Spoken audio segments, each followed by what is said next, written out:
फिल्मों में आए कथानक और दृश्यांकन को मूल रूप से रील स्टोरी कहा जाता है, जो हकीकत से यानी रियलिटी से कुछ दूर होते हैं।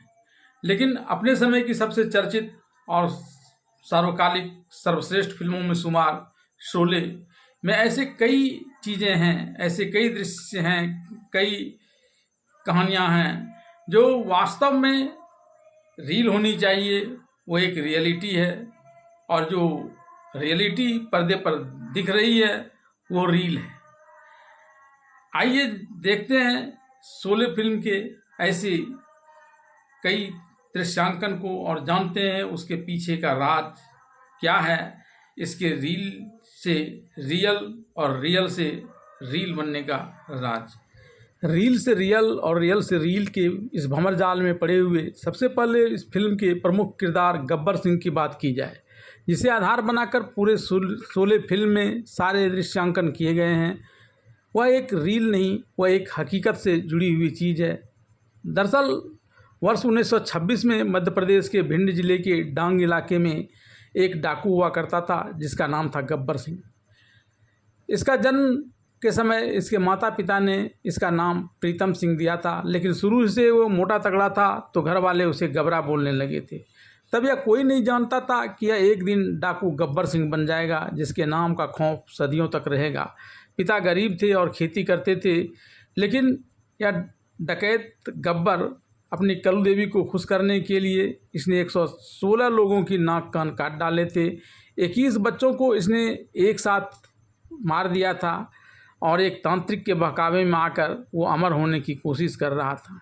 इसके अलावा पुलिस में अपना खौफ पैदा करने के लिए वह जिस पुलिस को पकड़ता था उसका नाक कान काट कर उसे जाने देता था, ताकि पुलिस में इसे लेकर एक खौफ बना रहे। यानी ये भले ही फिल्म की कहानी रील है, लेकिन ये एक रियल से उठाई गई कहानी है। फिल्म शोले को देखकर दर्शक जितना जय और बीरू की दोस्ती को याद करते हैं, गब्बर को याद करने वे उतने ही डर जाते हैं। भले ही फिल्म शोले में गब्बर सिंह का रोल अमजद खान ने निभाया था, लेकिन आपको यह जानकर आश्चर्य लगेगा कि इतनी अच्छी तरह से गब्बर सिंह का रोल अदा करने वाले अमजद खान निर्माता निर्देशक की पहली पसंद नहीं थी। गब्बर के रोल के लिए निर्माता और निर्देशक ने पहले डैनी डेंजप्पा को फाइनल कर लिया था। हालांकि डैनी ने उस समय फिरोज खान की फिल्म धर्मात्मा भी साइन कर ली थी। शोले और धर्मात्मा की शूटिंग अक्टूबर में शुरू होने वाली थी। डैनी दोनों फिल्मों को काम करना चाहते थे क्योंकि दोनों बड़े बैनर की फिल्म थी और डैनी का किरदार भी दोनों फिल्मों में ज़बरदस्त था। उस समय डैनी ने अपने असिस्टेंट मदन अरोड़ा को इसका सॉल्यूशन खोजने के लिए कहा। डैनी डेंजप्पा के असिस्टेंट मदन अरोड़ा ने शोले और धर्मात्मा के मेकर से डेट को शिफ्ट करने के लिए कहा।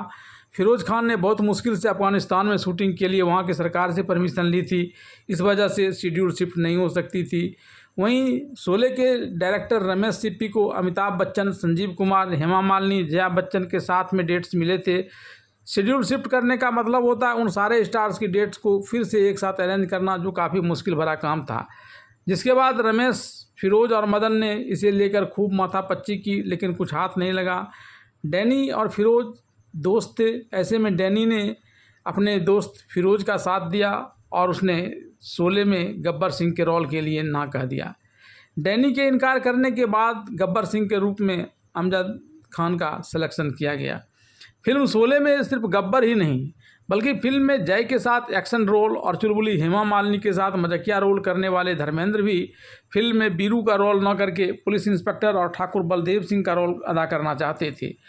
लेकिन जब डायरेक्टर रमेश सिप्पी ने बड़ी चालाकी से धर्मेंद्र के मन में यह बात बैठा दी कि अगर वह ठाकुर का किरदार निभाते हैं तो फिल्म में हेमा मालिनी और संजीव कुमार के रूप में बीरू और बसंती की रोमांटिक जोड़ी बन जाएगी और अंत में हेमा मालिनी संजीव कुमार की हो जाएगी, जो फिल्म में बीरू का रोल निभाएंगे। कहते हैं कि इतना सुनने के साथ ही धर्मेंद्र ने बीरू का रोल के लिए हामी भर दी और लोग पर्दे पर जय और बीरू के रूप में अमिताभ बच्चन और धर्मेंद्र की जोड़ी के साथ बीरू और बसंती के रूप में धर्मेंद्र और हेमा मालिनी की धमाकेदार जोड़ी भी देख पाते हैं।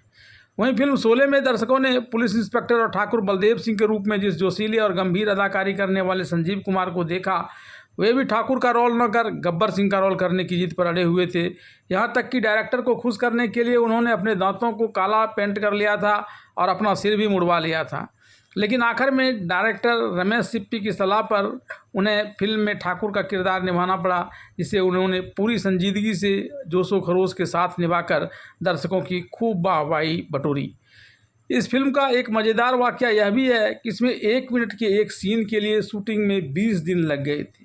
शोले फिल्म में जब यह 1 मिनट का सीन आता है तब अमिताभ बच्चन माउथ ऑर्गन से हारमोनियम का सुर निकालते हैं और सूर्यास्त के समय राधा बनी जया भादुड़ी दीपक जलाती हैं। इसी 1 मिनट के सीन को पूरा करने में फिल्म मेकर्स को 20 दिन लग गए थे, क्योंकि वे सूर्यास्त और रात के बीच का समय का जब आसमान गोल्डन रंग का होता है एक ख़ास समय में, उस समय इस फिल्म का दृश्यांकन करना चाहते थे। डायरेक्टर इस फिल्म में उसी प्रकार का दृश्यांकन दिखाना चाहते थे, इसलिए इस 1 मिनट के शूटिंग में इसे 20 दिन लग गए थे।